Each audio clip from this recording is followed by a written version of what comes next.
Hey, welcome back to my studio. It's Diana Trout here, and I'm going to finish up this treasure book that, and I'll link the beginning of it, of this two-part video. Just to review, this is mostly jelly plates, printed paper, painted paper, and I broke them up into signatures and explained that in pretty good detail, I think, the last time. So now you can see I've already punched my holes, and what I have here is 3 signatures, and I also have a piece of paper cloth that I cut off a piece of, and I measured that by using a ruler. How much did I want hanging over the front, and I wanted it to come to about there. So I measured that, just, wrote that note down, whatever that was. What is it? Oh, about 1.5 inches, I guess. Doesn't matter, just put that measurement in. Let's just do it for fun over here. Pencil. Pen, I mean. So let's say it's 1.5 inches. And then the width of the spine is about 1 inch. And we want the same at the back of the book. We want it to be about 1.5 inches. So that is 4 inches. Okay, so I cut this paper to about 4 inches. It is a little bit bigger than that, but whatever your eye wants on that size. So the next thing we're going to do is take this strip of paper, which is the height of the book, by about 2.5, 3 inches, something like that. And we're going to, let's make a nice, just bend that, fold that in half. This is going to be our template for our hole punch, okay? So let's put another T in the side, inside, that means top, okay? So, how to get, you can see that I already did this, and what I do is, because I don't like measuring a whole lot, I try to go about 1/2 inch, or 1 inch, no, 1/2 inch, a little more maybe than 1/2 inch from the top, and the bottom will be where my first holes are. And then from there, you want to put another pair here somewhere. It doesn't matter, just start to split this up. And then I usually like a longer stitch at the bottom. I just think visually it's pleasing. And by the way, this is a long stitch. That's what we're doing. Super simple stitch. You see it everywhere. So the next thing you're going to do is, and I'm not going to use that template because it's not set up for my book. I actually recorded that video over the summer, so I don't know what happened to it. I'm just getting back to it now, and it is January of the next year. So what I do is I make sure your signatures are paper clipped, and this has been sitting under something heavy, so if you notice the last video, my book was springing open and I just weighted it with something heavy. And then I like to use a phone book because the spine of your signature will nestle very neatly into the spine of your phone book. And also, folks, you want to make sure you have the top. You want to mark the top of your book and make sure that you have the top of your template lined up with the top of your book, and then you'll go right through using this, holding this in the palm of your hand and being careful to try to go straight down through. So you go straight down through the top hole and then continue on to the rest. And I'm going to move that out of the way so I can show you. It is a twisting motion, and you want to try to really keep that perpendicular, is that the word? Sort of drill all the way down your spine. To do the holes, the piercings in this cover piece, and this, by the way, this cover piece could wrap completely around your book too. This is just a variation on a theme. the first thing you want to do is I'd find the center, which in my case here was 2 1/4 inches, but in this sample it would be like 2, I think.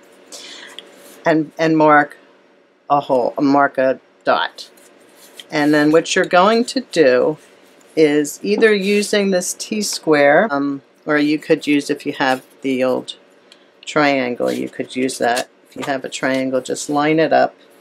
Line up this bottom of the triangle with that center line, and just draw your line lightly in pencil all the way down, and then do right towards, if you have an overhang of 1.5 inches here,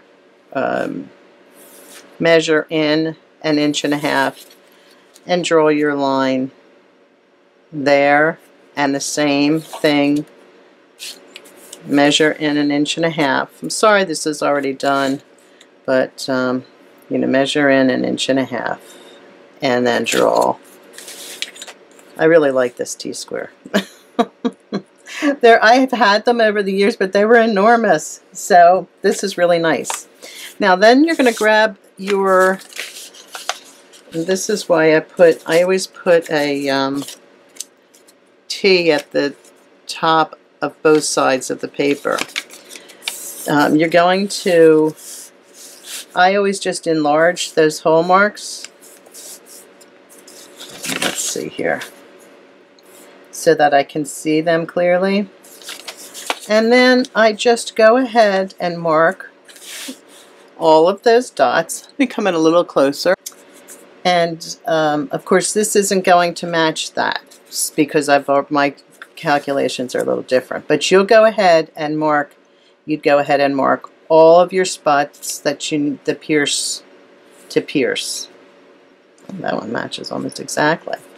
And then going straight across, and I mean you can use a T-square or a triangle if you want. Mark on each of these other, just put a little dot on all the other lines going down. So now you've got all of your stations marked to pierce. For these, when you're piercing, I love to use, if you can find a thick catalog, or, and there aren't many phone books left around, but every once in a while one shows up at our door and I nab it.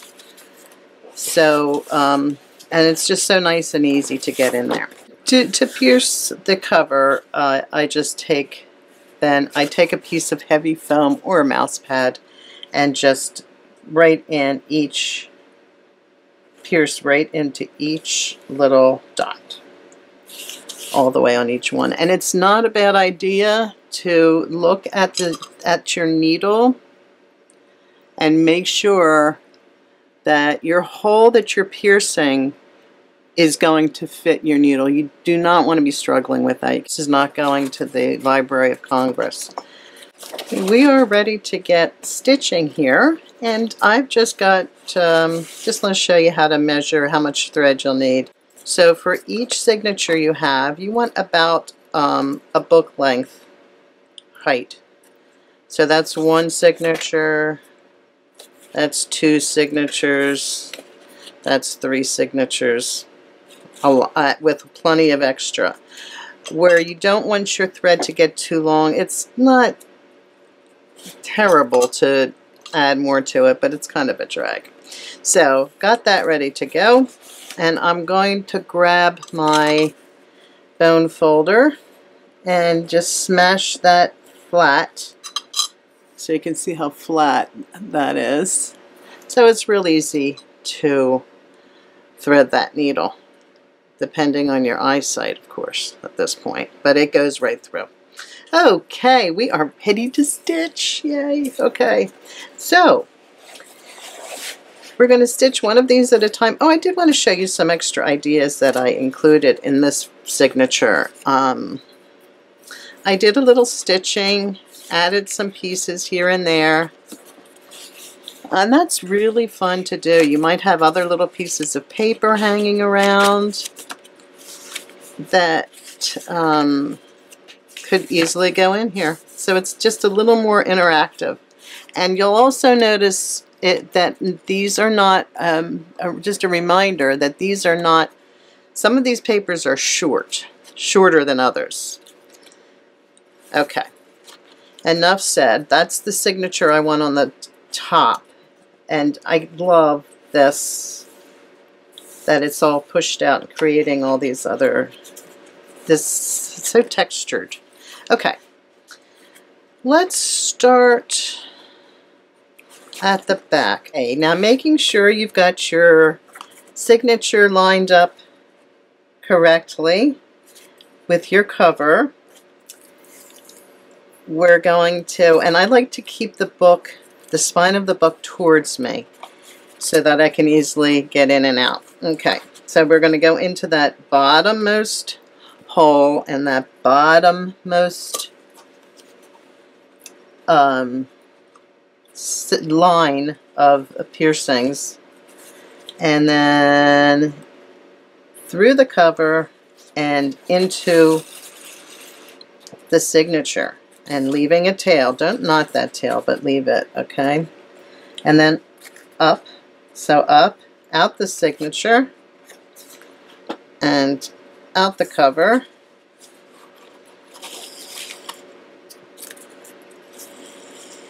and then up into the cover, into the signature, and out. This is a really simple stitch. You are making a running stitch across this book, okay? Just up and down the spine. There just is nothing simpler, and it's really quite a lovely stitch too.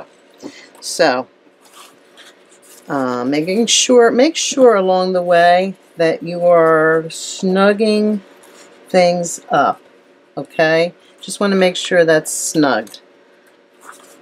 Okay, back into that. And inside and up and out. Okay, we have got the first signature in there. So let's head to the second signature. And we're going to be tying this off, so don't worry about that.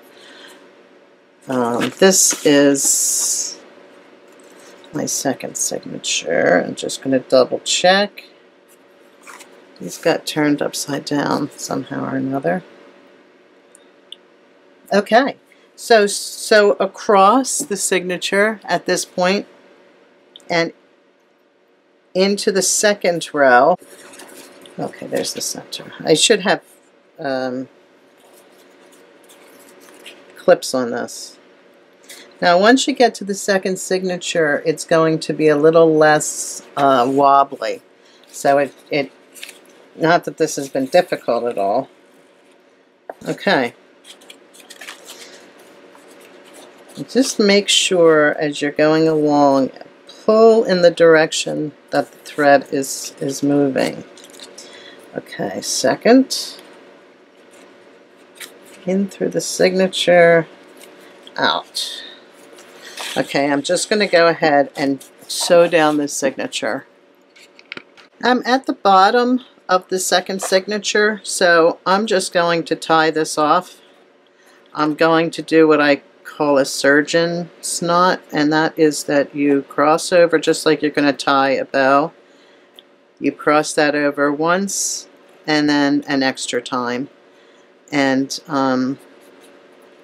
that'll keep it nice and steady. Also, I don't know if I mentioned I'm using waxed linen, and that really adds a lot to the sturdiness of the book. So we have a nice little knot there, and then we're going to turn around, put in our ultimate final signature. Make sure it's lined up. Yep, top is at the top, bottom's at the bottom, and then just cross right over there and start stitching up the top.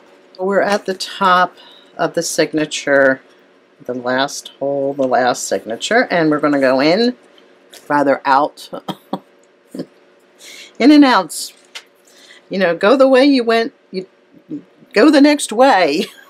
Okay, so I'm now outside, and I'm basically going to make sure now that I have got this book snugged up, and I want to